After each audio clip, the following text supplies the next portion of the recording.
बाद आप सभी का दोबारा खैर मकदम है उर्दू टीवी के इस खुसूसी और बराह रास्त प्रोग्राम कैरियर गाइडेंस और काउंसलिंग में। नाज़रीन, आज हमारे इस प्रोग्राम के मेहमान हैं अज़ीज़ मोहतरम प्रोफेसर मोहम्मद मसूद अहमद साहब, ग्रुप डायरेक्टर विलिया ग्रुप ऑफ इंस्टीट्यूट्स। हमारे प्रोग्राम का जो उन्वान है वो है कैरियर गाइडेंस और काउंसलिंग। कैसे अपने कैरियर के इंतखाब करें, कैसे अपने काउंसलिंग में हिस्सा लें और क्या जिम्मेदारी है पेरेंट्स की, स्टूडेंट की, इन तमाम चीज़ों पर प्रोफेसर साहब गुफ्तगू करें। प्रोफेसर साहब, हमारी गुफ्तगू को आगे बढ़ाते हुए, जैसा कि हम पहले आज से 10 साल पहले जिस तरीके से आईटी का बूम था, आईटी के जो कोर्सेस हुआ करते थे, कई इंस्टीट्यूट्स हैं आज गुमनामी की जिंदगी में, तो क्या अभी आईटी के शोबे में कैरियर बनाया जा सकता है? और आईटी के शोबे हम देखते हैं कि आउटसोर्सिंग होती है, तो ये आउटसोर्सिंग क्या है, आईटी शोबे में क्या कैरियर है? जी, बात यह है कि हिंदुस्तान में पिछले 10-15 साल से ये आईटी सेक्टर का ग्रोथ ज्यादा रहा और आईटी में भी कई फील्ड होते हैं। आईटी में एक है आईटी इनेबल्ड सर्विसेज, जैसा बैंकिंग का निज़ाम है आईटी के ऊपर मुनहसर है, एटीएम्स हैं, हॉस्पिटल्स हैं, रेलवे रिजर्वेशन है, तो हम इसको कहते हैं आईटी इनेबल्ड सर्विसेज। इसमें और एक मखसूस एरिया रहा आईटी में, वो है आउटसोर्सिंग। आउटसोर्सिंग का मतलब ये है कि आपका एक बिजनेस है, ऑर्गेनाइजेशन, वहां पर आपकी कुछ सर्विसेज की जरूरत है, आईटी सर्विसेज की, तो उस सर्विसेज में आपके बिजनेस में आप लोगों का तखर्रुर नहीं करते हैं, तो दूसरी कंपनी को जो काम होता है वो आउटसोर्स कर देते हैं।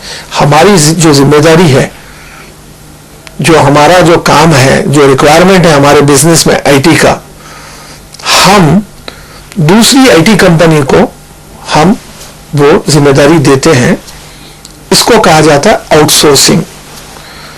मान लीजिए कि आपका एक बहुत बड़ा डिपार्टमेंटल स्टोर है, ट्रेडिंग बिजनेस है, जहां पर हजारों कस्टमर्स आते हैं, तो जो चीजें वो खरीदते हैं तो उसकी बिलिंग करना पड़ता है। तो आईटी में बिलिंग का अपना एक सॉफ्टवेयर होता है और एक अपनी एक फंक्शनिंग होती है।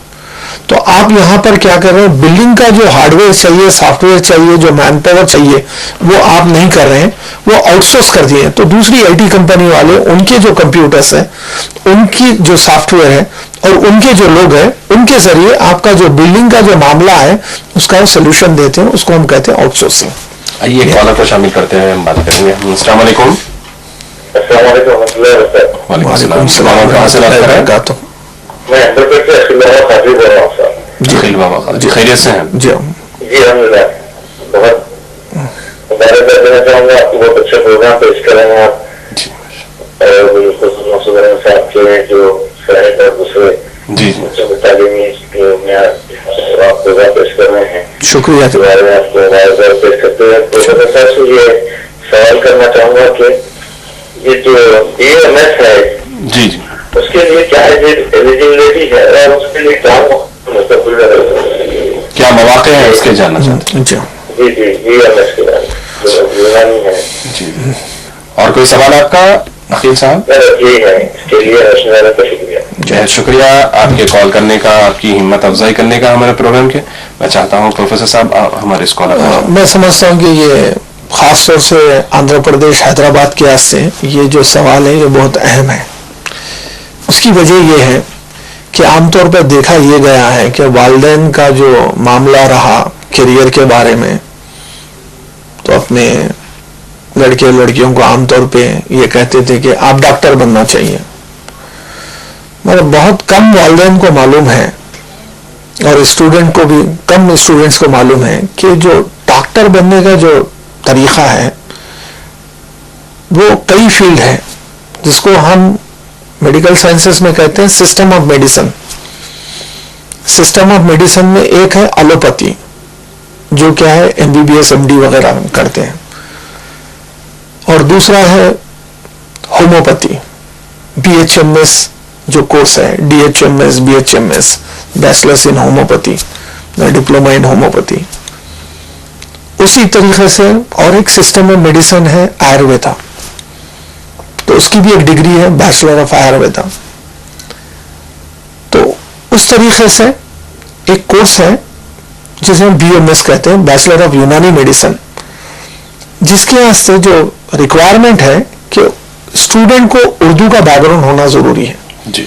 या तो आप उर्दू मीडियम से पढ़े हुए होना चाहिए, या नहीं तो इंटरमीडिएट में आप उर्दू का एक सब्जेक्ट होना चाहिए जी। और आपको BPC से आप इंटरमीडिएट करना चाहिए। उस बुनियाद पे आप एडमिशन ले सकते हैं BMS कोर्स में। और ये जो कोर्स है ये हेल्थ यूनिवर्सिटी से ऑफर किया जाता है, जो आंध्र प्रदेश में NTR हेल्थ यूनिवर्सिटी। सो NTR हेल्थ यूनिवर्सिटी से जैसे MBBS कोर्स है और BHMS है और BDS कोर्स है, बैचलर ऑफ डेंटल, उसी तरीके से BMS का भी कोर्स है। ये भी एक मेडिकल प्रोफेशनल है, सिस्टम ऑफ मेडिसिन यूनानी मेडिसिन के ऊपर है, जिसके लिए स्टूडेंट का इंटरमीडिएट में BPC होना है और उर्दू का जानना जरूरी है। जी बहुत शुक्रिया। आइए एक और कॉलर है, हमको शामिल करते हुए बात करेंगे। अस्सलाम वालेकुम। अस्सलाम वालेकुम। वालेकुम सलाम। कहाँ से बात कर रहे हैं? शाहपुर से बात कर रहे हैं हम। जी शाहपुर से जी बताइए क्या सवाल है आपका?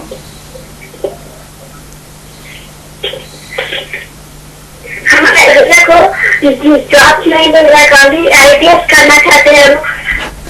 क्या क्वालिफिकेशन है आपके भैया की? 10th है। अच्छा, और आपकी क्या क्वालिफिकेशन है? आप क्या करना चाहती हैं? अभी हम 10th कर रहे हैं। आप 10th कर रहे हैं, अच्छी बात है, ठीक है। मैं इससे पहले भी जिक्र कर चुका हूं कि IAS IPS जो कोर्सेस हैं उनको हम सिविल सर्विसेज का कहते हैं, गवर्नमेंट सर्विसेज हैं, जिसके लिए डिग्री जरूरी है। डिग्री का मतलब ये है कि 10वीं जमात के बाद आप 2 साल का इंटरमीडिएट कोर्स करेंगे, फिर उसके बाद कम से कम 3 साल का डिग्री कोर्स होता है, जैसे आमतौर पे BA BCom और BSc होता है। तो 10वीं जमात तक आपको 10 साल लगेंगे, उसके बाद 2 साल इंटरमीडिएट और 3 साल ग्रेजुएशन। अब चंद लोग, बहुत ही कम परसेंटेज लोग जो इंजीनियरिंग करे हैं, जो 4 साल में होता है, या मेडिकल साइंसेस 5 साढ़े 5 साल में होता है, उसके बाद भी सिविल सर्विसेज कर सकते हैं। और आमतौर पे जो सही प्लानिंग करते हैं वो 10th इंटरमीडिएट के बाद आर्ट्स में एडमिशन लेते हैं, BA में कोई एक एरिया में। उसके बाद वो जो IAS IPS का प्रीलिम्स होता है वो प्रीलिम्स लिखते हैं, फिर मेंस, उसके बाद इंटरव्यू। तकरीबन 3 से 5 साल का अरसा लगेगा। चलिए आइए एक और कॉलर है। अस्सलाम वालेकुम। वालेकुम सलाम जी। कॉलर कहाँ से बात कर रहे हैं? जी वालेकुम सलाम जी। कॉलर कहाँ से बात कर रहे हैं? जी अली बात कर रहा सनत नगर से। अच्छा, अली बात कर रहे हैं सनत नगर से। खैरियत से हैं? जी अल्हम्दुलिल्लाह। मतलब मेरा ये था कि मैं ओपन से तेलुगु मीडियम से BCom कर रहा हूँ जी जी अम्बेडकर यूनिवर्सिटी से। तो एज है मेरी करीब 35 जी। इसमें क्या CBT और CA का एग्जाम लिख सकते क्या? अच्छा जी। और कोई सवाल आपका? आप काम कर रहे हैं कुछ? अभी कुछ जॉब कर रहे हैं आप? अली जी जॉब कर रहा हूँ मैं। अभी जॉब कर रहे हैं, अच्छी बात, ठीक है। जहां तक CA का ताल्लुक है, CA इंटरमीडिएट के बाद भी कर सकते हैं और ग्रेजुएशन के बाद भी कर सकते हैं। अगर आप इंटरमीडिएट के बाद अगर करना चाह रहे हैं तो एक प्रीलिम्स एग्जाम होता है जिसको हम CPT कहते हैं, CPT, तो वो इंटरमीडिएट के बाद कर सकते हैं। अगर आप ग्रेजुएशन अगर कर लिए तो आप CPT की जरूरत नहीं है। आप जो आम जबान में कहते हैं CA इंटर और CA फाइनल, तो CA को 2 हिस्सों में डिवाइड किया जाता है। अब कुछ टर्मिनोलॉजी चेंज भी कर दी है उसकी। तो वो 2 हिस्से जो हुए, मेन जो हिस्से हैं, वो हिस्सों को हम डायरेक्ट ग्रेजुएशन के बाद हम एडमिशन ले सकते हैं। जहाँ तक आपका कहना ये है कि आप तेलुगु मीडियम से ग्रेजुएशन किए हैं BR अम्बेडकर ओपन यूनिवर्सिटी से, आप एलिजिबल है CA के लिए। तो CA का हर एक स्टेट में जो स्टेट कैपिटल है वहां पर CA का ऑफिस है। और यहाँ पर आंध्र प्रदेश में जो सीए का ऑफिस है हैदराबाद में, वो है रेड हिल्स के पास, नीलोफर हॉस्पिटल के सामने जो सीए चैप्टर ऑफिस है। वहाँ से आप एप्लीकेशन और प्रॉस्पेक्टस ले सकते हैं, उसमें पूरे क़वायद लिखे हुए हैं। और इसके अंदर चाहे आप उर्दू मीडियम से हो, तेलुगु मीडियम से, या कोई दूसरी मीडियम से है, तो इसमें कोई रुकावट नहीं है। और एज का भी ज़्यादा कोई रिस्ट्रिक्शन नहीं है, आप एलिजिबल हैं। मगर ये एक फुल टाइम कोर्स है, इसमें ज़्यादा से ज़्यादा फोकस चाहिए पढ़ाई के ऊपर।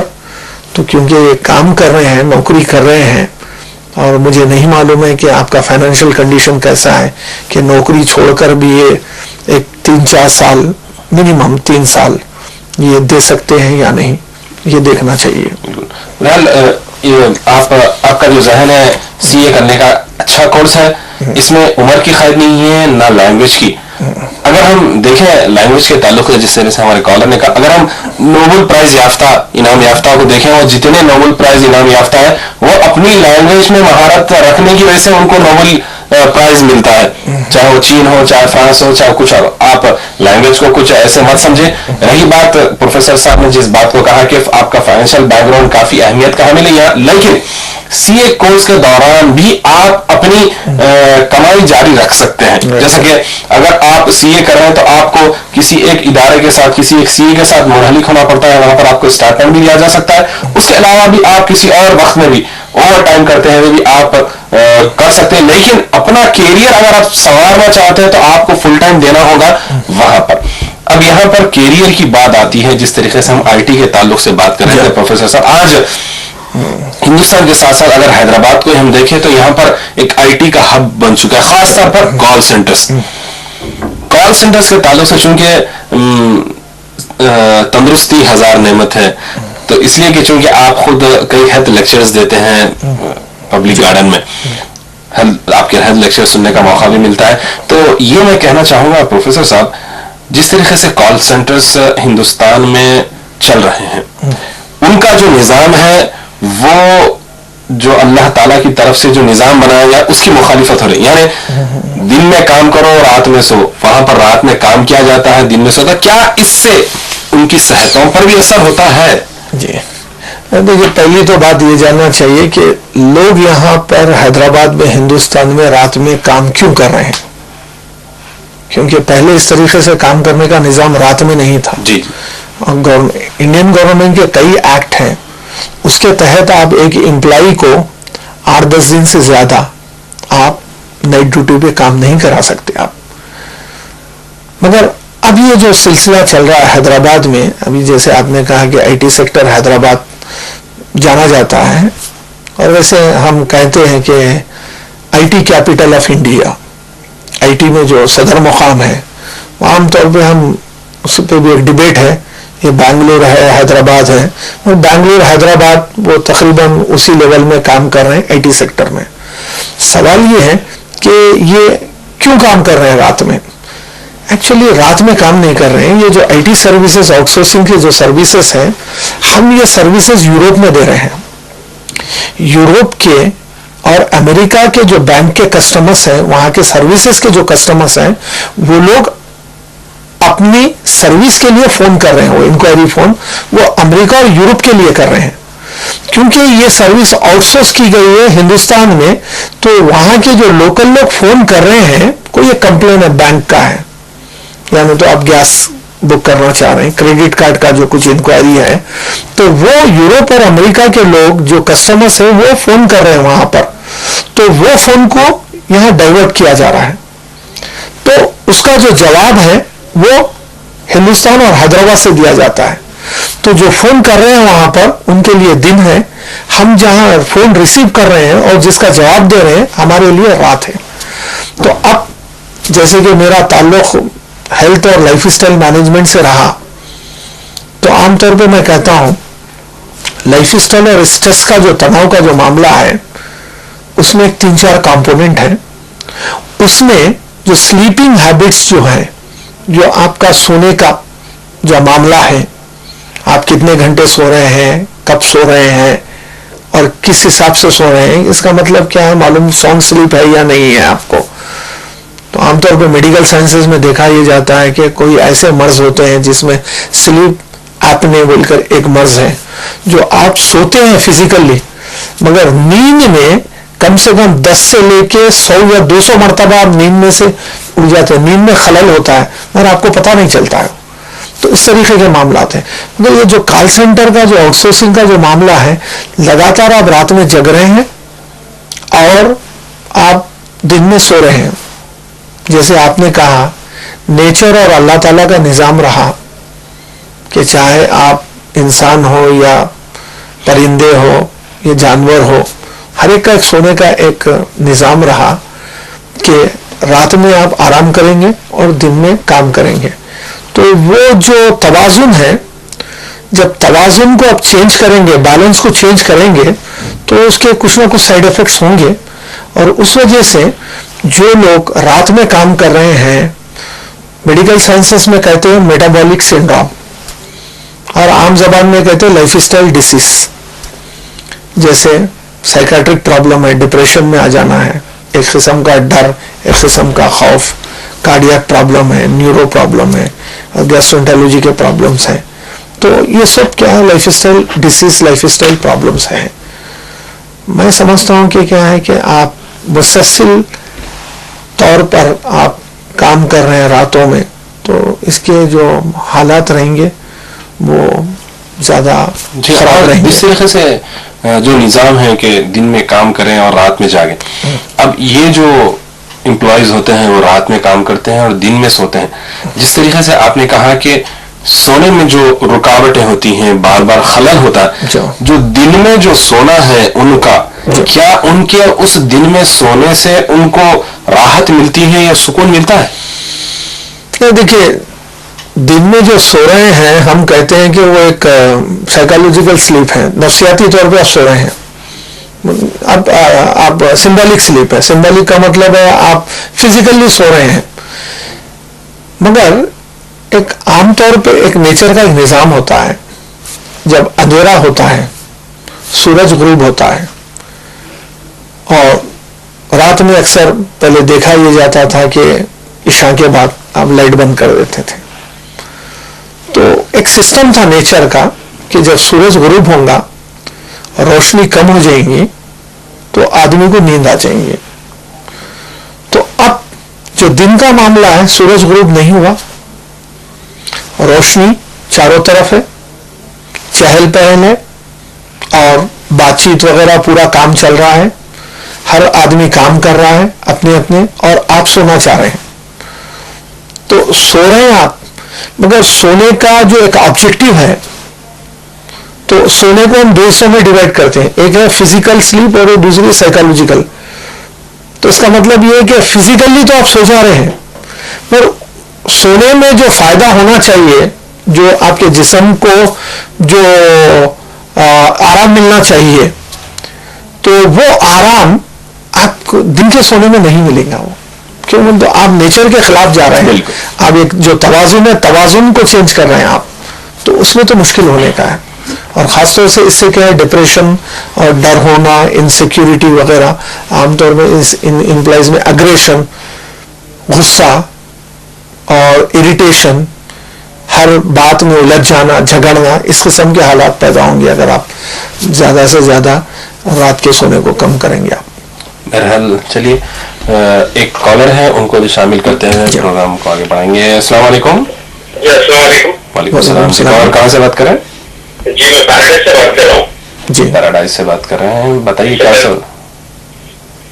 क्या सवाल है आपका? बताइए क्या सवाल है आपका? जी मतलब ये इंग्लिश कंप्लीट बोल रहे ना जी, उर्दू मीडियम से जी, तो IAS के लिए एग्जाम लिखना चाह रहा हूँ जी। BA में क्या किया? प्रॉब्लम ये क्या मतलब उर्दू में नहीं मिल रहा है सही जी, कहाँ से कलेक्ट करते हैं? BA में क्या लिया आपने? नहीं, MA से पहले क्या किया? MA से पहले क्या किया? ग्रेजुएशन में क्या सब्जेक्ट्स थे आपके? ग्रेजुएशन में था उर्दू ये CET। ग्रेजुएशन आपने B.Com किया? BA में कौन सा सब्जेक्ट था आपका? BA में कौन सा सब्जेक्ट था आपका? BA में सब्जेक्ट्स कौन से थे आपके? हेलो, BA में आपके कौन से सब्जेक्ट्स थे? उर्दू। ठीक है, लैंग्वेजेस सीखिए। देखिए बात यह है कि हिंदुस्तान में जहाँ तक IAS IPS करने का मामला है, ये सिर्फ अंग्रेजी मीडियम में नहीं है। ये जो हिंदी मीडियम के होते हैं स्टूडेंट्स या दूसरे Urdu medium, Telugu medium, Kannada medium, वो लोग भी एलिजिबल है इसके अंदर। तो अब अगर आप उर्दू एज ए सब्जेक्ट अगर लेंगे आप प्रीलिम्स के अंदर, मेंस के अंदर, तो आपको क्या है, उर्दू का पेपर मिलेगा आपको। और बाकी के जो दूसरे सब्जेक्ट्स हैं जैसे अंग्रेजी है, जनरल नॉलेज है वगैरह है, तो इसमें मवाद तो कम मिलेगा और इंग्लिश लैंग्वेज में मवाद ज्यादा है, बुक्स वगैरह हुए। तो मैं समझ रहा हूँ जितना जीके का ताल्लुक है और करंट अफेयर्स का जो ताल्लुक है, कोई एक लैंग्वेज में, उर्दू के अलावा भी कोई एक लैंग्वेज में मवाद मिलना तो मुश्किल होगा। जब आप IAS IPS के से प्रिपेयर हो रहे हैं तो दूसरे सब्जेक्ट्स को समझने के लिए, जैसा जनरल नॉलेज है, करंट अफेयर्स वगैरह को समझने के लिए जितनी अंग्रेजी की जरूरत है, मैं समझता हूँ कि आप अंग्रेजी भी सीखना चाहिए। बिल्कुल, अंग्रेजी भी सीखना चाहिए क्योंकि ज्यादा से ज्यादा मवाद अंग्रेजी से है। और बहुत से ऐसे लोग हैं जो उर्दू मीडियम से पढ़े हैं। हमारा खुद का भी ताल्लुक उर्दू मीडियम से रहा और मैं समझता हूँ कि ये कोई इन्फीरियरिटी कॉम्प्लेक्स नहीं है और कोई एहसास कमतरी नहीं है। आमतौर में मेरे अपने लेक्चर्स में भी मैं कहता हूँ कि एहसास बरतरी है, ये सुपीरियरिटी कॉम्प्लेक्स है। ये इस वास्ते है कि दूसरे आदमी को सिर्फ अंग्रेजी आता है, हमें अंग्रेजी और उर्दू भी आते हैं, तो उसके वास्ते क्या है, हम कर सकते हैं, कोई बड़ा मसला नहीं है। जैसे अल्लामा इकबाल ने भी खूब कहा कि खुदी को कर बुलंद इतना कि हर तकदीर से पहले खुदा बंदे से खुद पूछे बता तेरी रजा क्या है। नाज़रीन, अभी वक्त चला है उर्दू टीवी के इस खुसूसी और बराह रास्त प्रोग्राम कैरियर गाइडेंस और कैरियर्स काउंसलिंग में एक मुख्तसर से वक्फे का। मुलाकात होंगी वक्फे के बाद। देखते रहिए उर्दू टीवी।